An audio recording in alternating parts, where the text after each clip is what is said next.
I'm really bad at expressing my emotions, so my boyfriend got me a pillow so that when we're in bed, he knows where I'm at. So when I'm in a good mood, I'm on Mogwai. When I'm angry, Gremlin. Why don't you say so? They watch my moves, yeah, do my dance. I'm a skinny little bitch, still shaking ass. And ain't shit free, niggas show me cash. Fuck a broke boy, I been had a bag. I come in first place, I never been last. A bitch act stupid, bitch get trashed.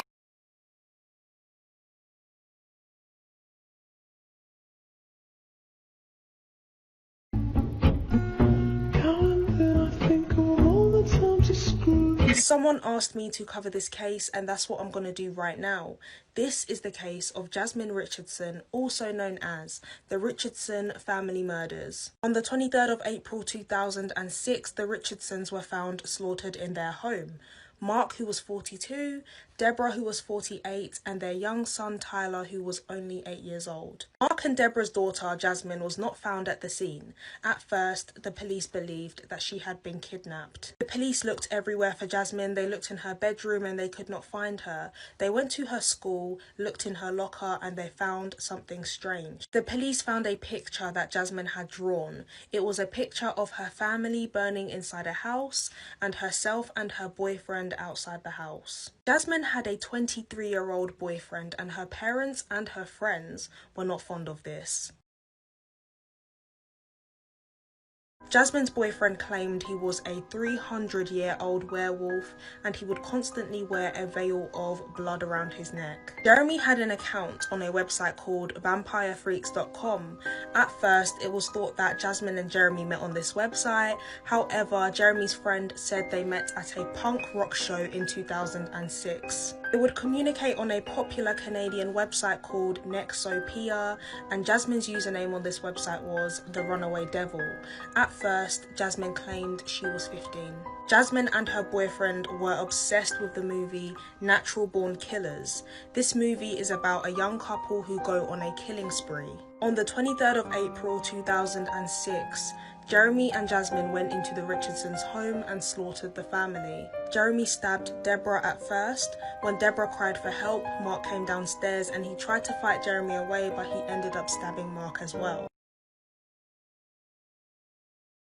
After they committed their crimes, Jeremy's friend Casey picked up Jeremy and Jasmine and helped them get rid of some of the evidence. The next day, the police found Jeremy and Jasmine in Casey's car at a petrol station. They were all arrested, and Jeremy confessed to the murders to an undercover police officer whilst in custody. Jeremy was charged with 3 accounts of first-degree murder and he was given 3 life sentences. Jeremy's friend Casey was given 1 year's house arrest and she was prohibited from using alcohol or taking drugs. There is a law in Canada that says if you are between the ages of 12 and 14, the maximum sentence you can receive is 10 years. So Jasmine received a 10-year sentence. She spent 18 months in custody, she went to a mental institution for 4 years, and she spent 4.5 years in the community under conditional supervision. I want to know what you guys think. Leave a comment down below. Was this a case of child grooming, or was Jasmine... Where is Jasmine now? Jasmine underwent extensive rehabilitation while in her 10 years of custody. She has been described as the poster child for rehabilitation. In 2016, Jasmine served her 10 years and was approved to enter back into society. As long as she didn't get in any trouble after she was released, the murders have been removed from her criminal record at this point. She is now living under a new name in a secret location. If you're like me, you were probably recently traumatized by Megan is Missing. Well, buckle in because we're about to talk about the real case it was based off of. This is the case of Ashley Pond and Miranda Gaddis. Ashley didn't meet her real father until she was about 9 or 10 and started staying with him. Family and friends started to notice a change in her attitude and behavior. Ashley eventually told her mother that she was being sexually assaulted by her father. Her father was charged with 40 counts of raping and sexual abuse. Ashley had a strained relationship with her mother, so she decided to move in with a friend, the daughter of a man named Ward Weaver. In early August 2001, Ashley confided in a teacher that Ward had been sexually abusing her. Police never investigated this. Ashley ended up moving back in with her mom, and her relationship with her got better, as well as her grades. On January 9th in 2002 at 8:15 in the morning, Ashley said goodbye to her mom and went to the bus stop. Although it was a 10-minute walk, Ashley never made it there. Her mother filed a report and family and friends started to look for her, including Miranda. Hard to believe that happened to one of your friends or something. It's just really different. Ashley and Amanda were friends and had both been sexually assaulted by their fathers. They both lived in the same neighborhood. Police started to suspect Weaver, but he wasn't arrested. Miranda started telling kids at school to stay away from Weaver's house. On March 8, 2002, Miranda went missing, 2 months after Ashley. On the way to her bus stop on the same route Ashley went missing on. Weaver was a suspect again, but they didn't have enough evidence for a warrant. On August 13, 2002, Weaver's own son called in to report that he had tried to rape his 19-year-old girlfriend, and that he'd also admitted to killing both of the girls. On August 24th, by searching Weaver's house, they found the remains of Miranda in an empty microwave box. The following day, they found Ashley's remains buried under a concrete slab in a barrel. On September 22, 2004, Weaver pled guilty to murder of both of the girls. Miranda's younger sister visited Weaver twice in jail, and he told her that he killed the girls with his bare hands, and he admitted she would be his next victim if he wasn't caught. Weaver's own father had actually killed people and buried someone under a concrete slab before, and Weaver's own son went on to kill someone later. Hi, I'm Cam, and this is 1 Minute Murder Part 2. On December 1st, 1991, Omaima frantically knocked on her ex-boyfriend Jose's door and explained that her husband had attacked and raped her, forcing her to kill him in self-defense. She begged him to help her dispose of the body, promising him $75,000 and 2 motorcycles for his help. Jose calmed her down and told her to wait for him at her apartment. As soon as she left, Jose called the police. Trigger warning, the details I'm about to go into are very gruesome and brutal. When police arrived on the scene, they walked into what seemed like a nightmare. There were bags of organs in Bill's red Corvette, trash bags filled with pieces of limbs, blood on the bedroom mattress, and a skinned human torso hanging from some clothes hangers in the bathroom. Mama insisted to police that the human remains were the aftermath of a person Bill had killed and that he was away on a business trip in Florida. The story was quickly shot down when they found Bill's head in the freezer wrapped in aluminum foil. Neighbors had told police that they had been hearing Bill's garbage disposal grinding for days. Not only was Bill's head in the freezer, it had burns consistent with having been thrown in a vat of boiling oil. His hands were found in a fryer mixed with turkey bits. Mama told psychologists she had cooked Bill's ribs and dipped them in barbecue sauce. She said that nothing was sweeter than her husband's flesh. 100 pounds of Bill's corpse still remains unaccounted for. The differences between male and female serial killers. Males typically kill for sexual gratification, whether that's psychological or physical, and their victim's identity matters less. They typically kill strangers. In contrast, 90% of female serial killers know their victims, and they tend to kill for practical or justifiable reasons, at least in their minds, with the most common motivation being financial gain. So I'm pretty sure every true crime fan has that one case that stays with you for a long time and that you can't let go. Mine's Johnny Gosch. He was kidnapped from his paperboy route on September 5th, 1982. Since then, there hasn't been a confirmed sighting of him. They think that they found pictures of him tied up, and I can't put those on TikTok. They're really graphic and really scary, but you can find them online. And his mother claims to have seen him again 15 years after his disappearance. He seemed scared. He told her he was involved with some really bad people, and he begged her not to tell anyone, but she had to because she was under oath. Johnny's case is very confusing and sad, and it's theorized that he was sold into a high-ranking trafficking ring.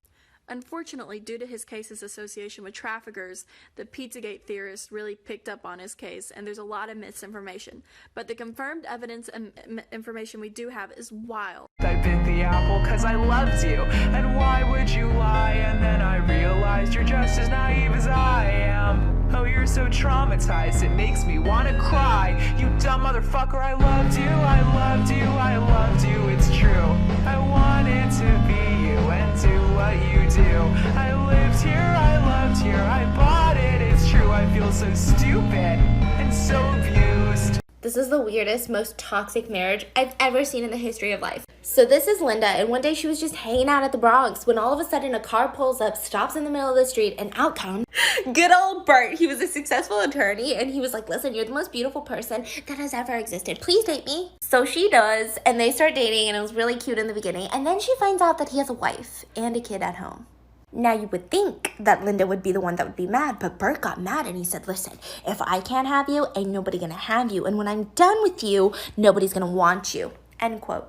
She reported it to the police and they didn't really do anything, so she ends up moving on and gets engaged to a guy by the name of Larry. So when Bert finds out about the engagement, he decides to hire someone to throw acid in her face. This will leave her eventually permanently blind and scarred. So Bert gets sent to prison for 14 years, and when he's released, this is the kicker. He proposes to Linda, and she deadass accepts. And they get married. She said that the best revenge for blinding her was now that he has to put up with her every day. People are terrified of this mannequin in Mexico, and here's why. This mannequin is actually speculated to be a real human being. People say that the mannequin looks a lot like the daughter of the shop owner. Her name is Pascuala Esparza, and according to the story, she was getting ready to get married one day when she got tragically bit by a black widow. Not too long after her death, the mannequin appeared in the shop. People also say that she has extremely real-looking hands and varicose veins on her legs. Some people have claimed that her eyes have followed them when they walked by. Let me know what you guys think about the story down below. True crime in 60 seconds? Let's go. On April 22nd, 1964, Chester and Dora Franzak gave birth to a beautiful baby boy, Paul. The next morning, a nurse walks into the room asking if she could take Paul away for some testing. Dora hands him over, and then 20 minutes later, a real nurse walks in. This is when they realize that Paul is missing. This would become Chicago's largest manhunt in history at the time, involving over 175,000 postal workers and over 200 officers and FBI agents looking for Paul. Over 600 homes were searched, but sadly, nothing came of this. 2 years later, Chester and Dora were notified that an abandoned boy was found outside of a department store in New Jersey. And a year later, they claimed him as Paul, and they lived happily ever after, or so we think. In 2012, Paul got his hands on some DNA testing kits, and he found out that he was not biologically Paul Joseph Franzak. So where is the real Paul? We don't know. Part 10 of the Bloody Alphabet. Next on our list is Janine Jones.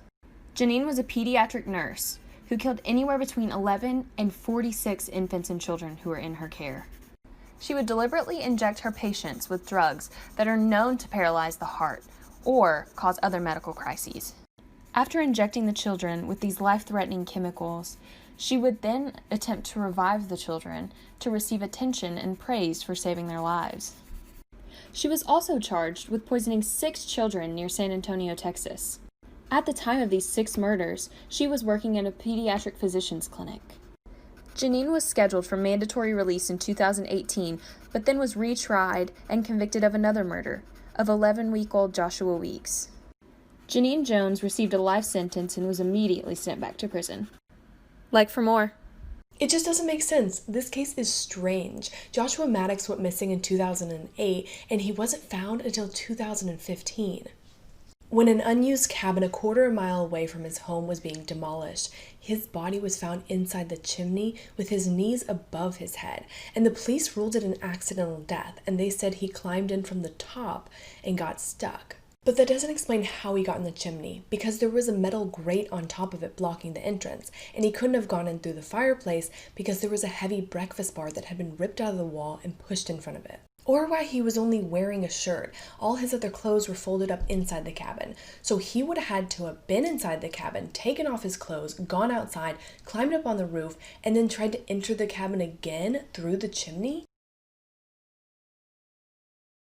This old lady killed so many people. Baba Anujka, she loved chemistry. And when her husband died, she was like, I'm gonna make the house into a laboratory and sell potions. So a bunch of girls came to her and they were like, we don't want our husbands to go to war. And she was like, I can make them really, really sick so they don't have to. And they were like, yeah, do that. So she started getting really, really popular. But then all the girls were like, we actually don't like our husbands. Can you do a little more? And Baba Anujka was like, yeah, I can kill them. So then all the girls were like, oh, we like this. So Baba Anujka made these deadly potions, gave them to the girls gave them to their abusive husbands, and they were dead in like 8 days. And Baba Anujka would do this thing where she'd ask the girls, how heavy is the problem? Which was code for, how heavy is your husband? Because I gotta make sure I put enough in it, mama. She was so successful that she hired a sales agent to go into town and like sniff out people with marital problems. But this one girl fucked it all up. After she killed her shitty husband, she used another potion to kill her new husband's rich uncle. And the police were like, can you explain this? And she was like, it was Baba Anujka. Baba Anujka was like, are you fucking kidding me? But she ended up getting out of jail and then living to 100. This photo is not at all what it first appears to be. Part 10. This just looks like a selfie, but it was actually used to solve a murder. It was taken on May 24th, 2015. That is Cheyenne Antoine, and that is Brittany Garble. And the next day, Brittany's body would be found on the outskirts of Saskatoon, Canada. She died by strangulation by a belt that was found at the scene. And police were able to link that belt to the killer because she's wearing it in this photo. This woman killed 600 men with makeup. Giulia Tofana lived during the 17th century in Italy when women didn't have a lot of power. But she was an entrepreneur who developed her own poison called acqua tofana. It was colorless, tasteless, odorless, could kill a man in 4 drops, and was undetectable after death. She sold it to women disguised as cosmetic so that they could kill their abusive husbands and live out their lives freely as widows without any suspicion. This went on for decades before officials realized she was one of the most successful poisoners in history, and she was executed.